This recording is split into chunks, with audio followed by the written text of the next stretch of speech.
Vossy, tough showdown game, wasn't it? How the boys pulled up after what seemed like a fairly physical encounter?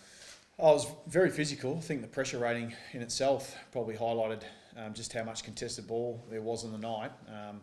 Probably partly due to a lot to do with the conditions really, plus two teams coming off a game that they weren't so happy about their contested ball. So there's always going to be a bit of heat in the game. So ability to be able to absorb that and then be able to get away with a win, and it was pretty emphatic in the end, was a really pleasing result. I know Scotty's obviously got the Tribunal, likely he'll get 2 or 3 weeks. Do you have a chat to him and say, look, Kerber, big fella, or is it just one of those footy incidents that occasionally unfortunately happens? I put it in the unfortunate basket. I think Scott and himself, and you look at his record, he's tough and aggressive, but he's generally fair, and we get the benefit of being able to break it down frame by frame.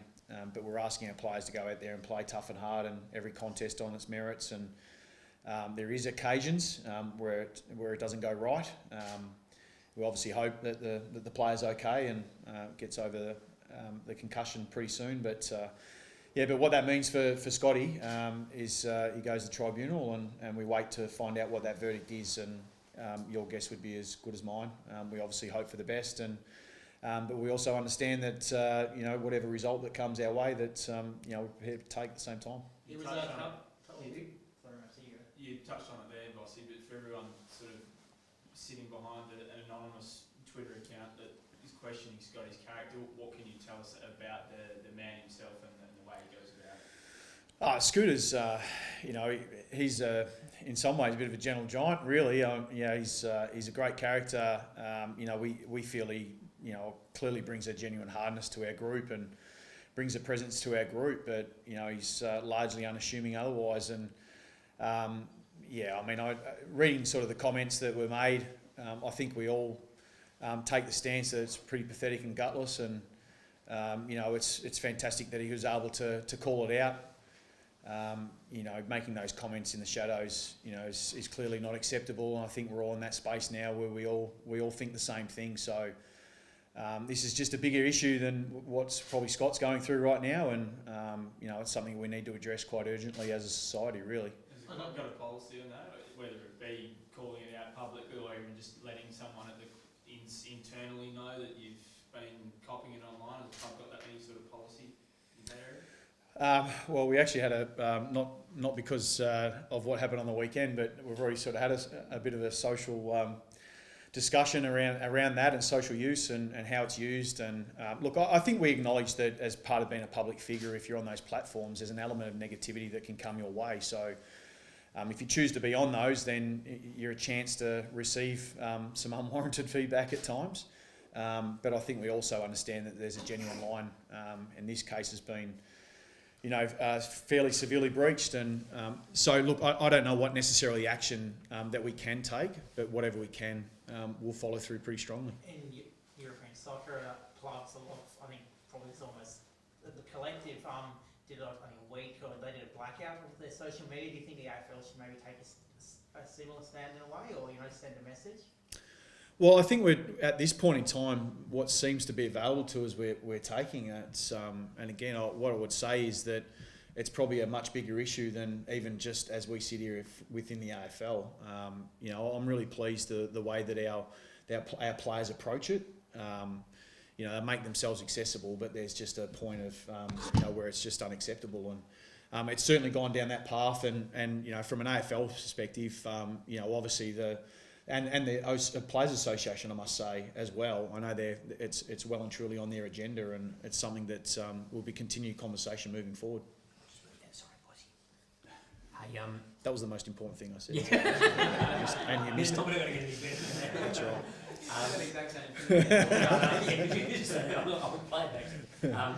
Vossy, just in terms of replacements, if he does come out, Sam Hayes has been lining it up in the SANFL. Is he a legitimate chance to come in, do you think? Or Pete Laddams is the obvious choice, but would Sam have claims to perhaps coming in? Absolutely. I think both of them have been in great form. The last couple of weeks, Pete's played some really good footy, and I would say Hazy's been in form the whole year. So I think we've also shown that as a footy team, we're not afraid to put young players in and see where they're at. We've had some great results in that area. So look, if it's Sam's turn, then he'll be a pretty happy man, and we certainly wouldn't be afraid to be able to put him out there on the big stage against a very good football team.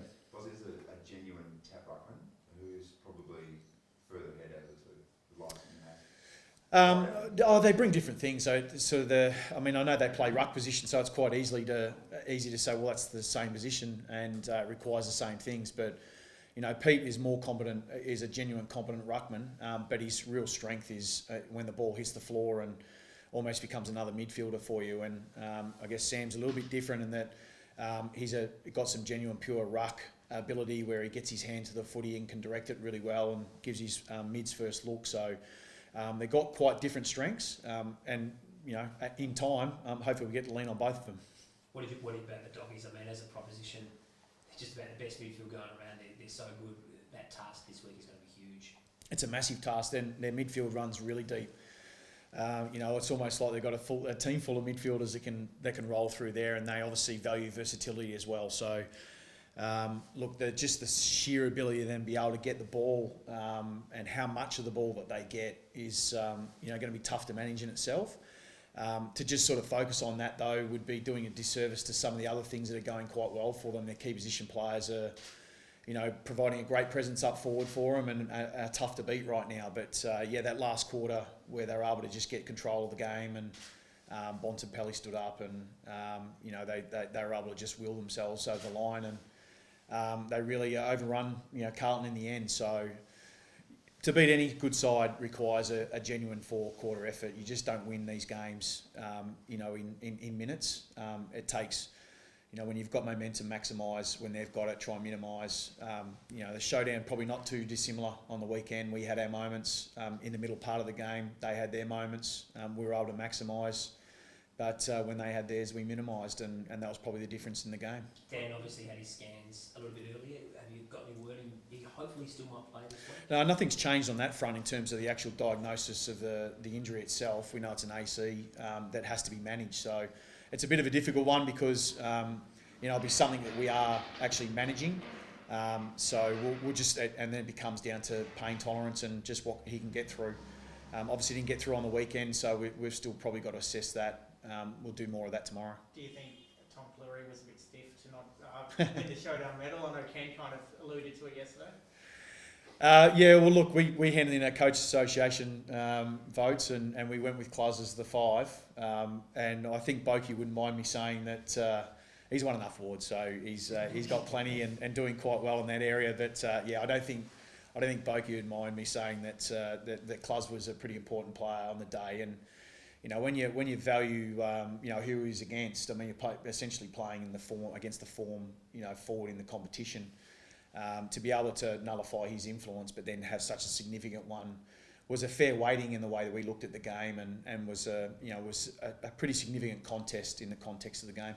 I guess when Aaliyah came, everyone kind of thought, Tom Fleury might be the guy who might miss out with Trent finishing 5th in the best and fairest. I mean, that kind of made the most of his opportunity. I think Trent had an interim pre-season. He hasn't really looked back so far this year.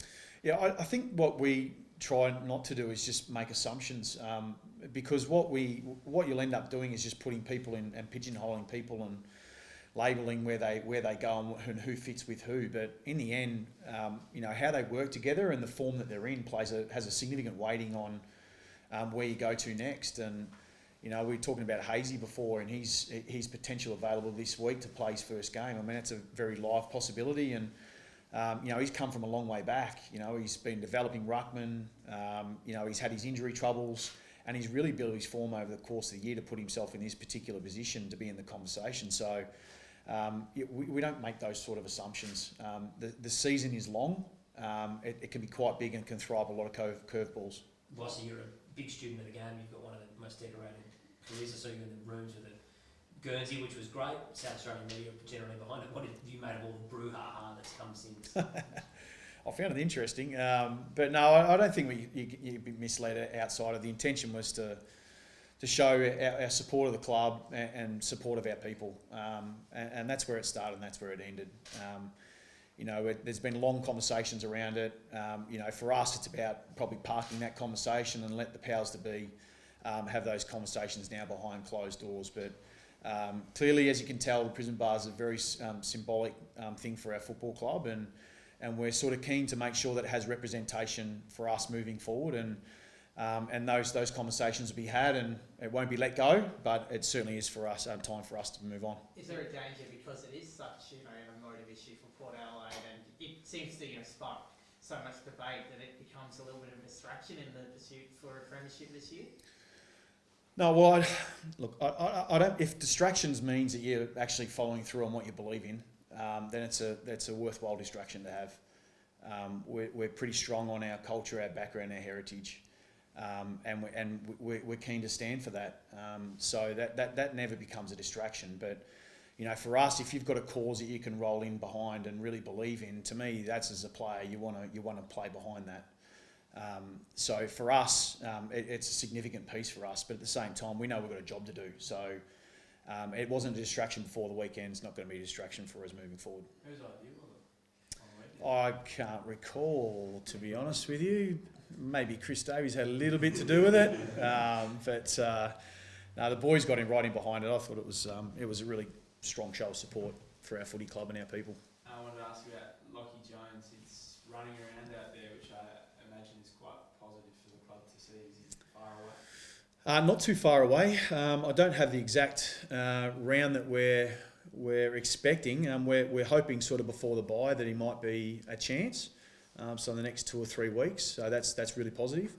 That's about as far as I know. Look, with the type of ankle injuries they've got, and Butsy sits in the same category right now. It's it can be a bit of a moving beast.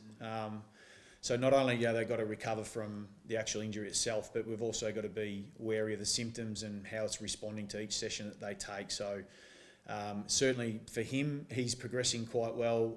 Butsy's not progressing as fast. So he becomes a little bit of wait and see. He's running, but the actual confirmed time of when he might be back, as opposed to Lock, it could be a little longer. I wanted to ask one more, just on the choosing between Amaze and Adams this week, assuming Weiss does get a suspension. You said that the differences are one's probably better in the air, one's better on the ground. How do you decide which of those two traits is more important if they're both in the form that you said that they're in? Well, there's a few factors. Opposition play a part in it, but no, we'd be quite comfortable with going with either. So we'll have those conversations as the week goes, and then we'll make that decision from there. So, but I think the important thing is to walk out of here and be really clear on is that if that means that we've got to play a first gamer, we'll play a first gamer. But given the strength of the Western Bulldogs midfield, plays no part. Plays no part. Yeah. Does that, give Lance a little bit of an advantage, given he said he can be almost an extra midfielder? No, I think it plays no part. Yeah. Thanks, Voss. That's it. No worries. Thanks. Cheers.